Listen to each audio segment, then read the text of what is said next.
Hello everybody and welcome in this video. We're going to be talking about Moosend action automation for workflows. This is one of our tools that's going to help you automate actions directly from your workflow. So how do we set it up? Inside your sub account, come down here at the app marketplace. You search for the app Moosend. You go at install, allow and install. There's a key required, which is the API key. Of course, you have a smart queue here.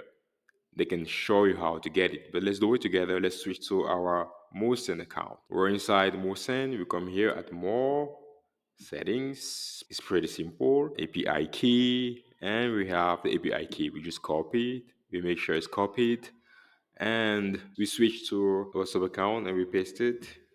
There you go. We're going to continue. We'll select the plan and we're going to confirm. Of course, I'm not going to confirm because we're going to be charged.